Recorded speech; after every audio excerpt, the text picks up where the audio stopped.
வாங்க எல்லோரும் சேர்ந்து ஒரு ஃப்ரெஷ் கவர்னன்ஸை உருவாக்கலாம். It's a new beginning, new எரா என்று மாண்புமிகு தமிழ்நாட்டினுடைய முதலமைச்சர் முதலாக முதலமைச்சர் பொறுப்பை ஏற்றுக்கொண்ட பிறகு அவர் ஆற்றிய உரை. வாங்க எல்லோரும் சொல்லி எல்லோரும் சேர்ந்து கூப்பிட்டார். ஒரு நியூ கவர்னன்ஸை ஃபார்ம் பண்ணலாம், இது ஒரு இட்ஸ் எ பிகினிங், நியூ எரா என்று சொன்னார். உண்மைதான், இது ஒரு நியூ எரா.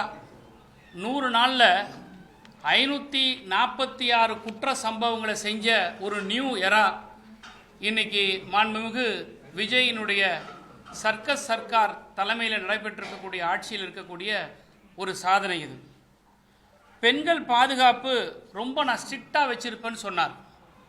ஆனால் இன்றைக்கி பெண்களுக்கான பாதுகாப்பு எந்த அளவில் தமிழ்நாட்டில் இருக்குன்றது நாட்டு மக்களுக்கே நன்றாக தெரியும். தாவேக்கால கட்சியில் இருக்கக்கூடிய பெண்களுக்கே பாதுகாப்பு கொடுக்க முடியாத ஒரு பள்ளியில் இருக்கிற சர்க்காராக தான் இது இன்றைக்கி இருந்துகிட்ருக்கு. போதை கலாச்சாரத்திலேருந்து நம்ம பசங்களை அதிலிருந்து மீட்கணும், அவங்கள காப்பாற்ற வேண்டிய பொறுப்பு நமக்கு இருக்குன்னு சொன்னார். ஆனால் போதை பழக்கம் கடத்தல் இங்கே இருக்கிறது, இந்த கல்லூரி வளாகத்தில் போதை கடத்தப்படுகிறது, போதைப் பொருள் விற்கப்படுகிறது என்று தகவல் கொடுத்த அந்த மாணவனுக்கே பாதுகாப்பு கொடுக்க முடியாத வெக்கங்கட்ட சர்க்கஸ் சர்க்கார் அரசு தான் இந்த விஜயுடைய அரசு. நீங்கள் சட்டத்தை பாதுகாக்கக்கூடிய ஒரு முதலமைச்சர், சட்டம் ஒழுங்கை கையில் வைத்திருக்க கொண்டிருக்கக்கூடிய முதலமைச்சர், காவல்துறையை கையில் வச்சிருக்கிற முதலமைச்சர், ஜென்சி பிள்ளைகளெல்லாம் உங்களுக்கு ஆர்வமாக வாக்களித்த இந்த முதலமைச்சருக்கு இன்னைக்கு ஜென்சிக்கள் மட்டும் ஏறத்தாழ 10க்கு மேற்பட்ட இளைஞர்கள் இன்றைக்கு கொல்லப்பட்டிருக்கிறார்கள், படுகொலை செய்யப்பட்டிருக்கிறார்கள்.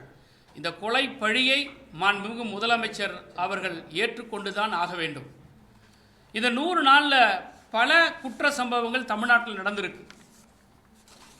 நான் ஏற்கனவே சொன்னது மாதிரி 576 குற்ற சம்பவங்கள் இருக்குது. அதில் குற்றங்கள் வாரியாக எங்களால் பட்டியலிட்டு சொல்ல முடியும். இந்த ஒரு வாரத்தில் மட்டும் குற்றங்களினுடைய எண்ணிக்கையில் எடுத்துக்கிட்டிங்கன்னா, கோவையில் ஒரு மாணவன் போதைப் பொருளை பற்றி தகவல் கொடுத்ததா சொல்லி, அமுதன் என்கிற மாணவன், காவல்துறையே சொல்லுது அந்த கல்லூரியில் படிக்கக்கூடிய மாணவர்கள் அமுதன்ற உங்கள் ஃப்ரெண்டு தான் எல்லா தகவலும் கொடுத்தாருன்னு சொல்கிறாங்க. அதை அடிப்படையாக வச்சு சக மாணவர்களெல்லாம் அந்த மாணவனை கொலை செஞ்சுருக்கிறாங்க. ஆனால் சட்டமன்றத்தில் மாண்புமிகு அமைச்சர் என்ன சொல்கிறாரு, இரு கோஷ்டிகள் இருக்கக்கூடிய மோதல்னு சொல்லிட்டு வழக்கினுடைய தன்மையை திசை திருப்புறார். நான் கேட்கிறேன் மாண்புமிகு முதலமைச்சர் அவர்களே, இளைஞர்களுக்கான அரசு என்று நீங்கள் மார்த்தட்டி கொள்கிறீர்கள். இளைஞர்கள் மூலமாகவே ஆட்சிக்கு வந்தேன் என்று சொல்லுகிற நீங்கள், ஒரு இளைஞன் குற்றம் நடைபெறுகிறது என்று காவல்துறைக்கு சொன்ன ரகசியத்தை காப்பாற்றாத காவல்துறை, அப்படிப்பட்ட காவல்துறை என்ன மாதிரியான காவல்துறை, அதற்கு நீங்கள் முதலமைச்சராக இருப்பதற்கு கொஞ்சமும் உங்களுக்கு தகுதி இருக்கிறதா என்ற கேள்வியை தான் உங்களை நோக்கி நான் கேட்கிறேன். அமுதனுடைய தாயார் சொல்லுகிறார்கள், அரசின் மீது எங்களுக்கு நம்பிக்கை இல்லை, மாண்புமிகு எதிர்க்கட்சி தலைவர் அண்ணன் உதயநிதி அவர்கள்தான் எங்களுக்கு நீதி பெற்று தர வேண்டும் என்று சொல்லுகிறார்கள் என்று சொன்னால், ஆளுகிற அரசின் மீது இந்த நாட்டு மக்களுக்கு நம்பிக்கை இல்லை, எதிர்வரிசையில் இருக்கக்கூடிய எதிர்க்கட்சியாக இருக்கக்கூடிய திராவிட முன்னேற்ற கழகத்தின் மீது தான் நம்பிக்கை இருக்கிறது என்பது இது எடுத்து காட்டுகிறது. நேற்றைக்கு திருவொற்றியூரில் 2 அமைச்சர்கள், ஆதவ அர்ஜுனா அவர்களும் மாண்புமிகு ராஜ்மோகன் அவர்களும் ஓட விட்டிருக்காங்க. இந்த 100 நாள் சாதனை என்னவென்று சொன்னால், அமைச்சர்களை தலை தெறிக்க ஓட வைத்ததுதான் இந்த 100 நாள் சாதனை. இதே மாதிரி தண்டையார்பேட்டையில் கஞ்சா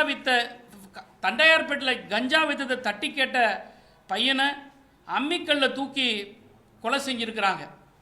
திருவரம்பூரில் 2 தாவேக்காக்காரங்க ஒருத்தரை வெட்டி கொலை பண்ணியிருக்கிறாங்க. விருதுநகரில் ஒரு ஸ்கூல் பொண்ணை டார்ச்சர் பண்ணதுக்கு தட்டி கேட்ட அப்பாவை வெட்டி கொண்டு இருக்கிறாங்க. காஞ்சிபுரத்தில் கோயில் திருவிழாவில் 2 இளைஞர்கள் வெட்டி கொண்டு இருக்கிறாங்க.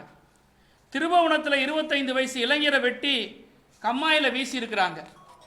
திருப்பூரில் லவ் பண்ண சம்மதிக்க மறுத்த அந்த பெண்ணை கொலை செஞ்சது மட்டுமில்ல, அந்த அம்மாவையும் இளைஞர்களையும் கொண்டு இருக்கிறாங்க.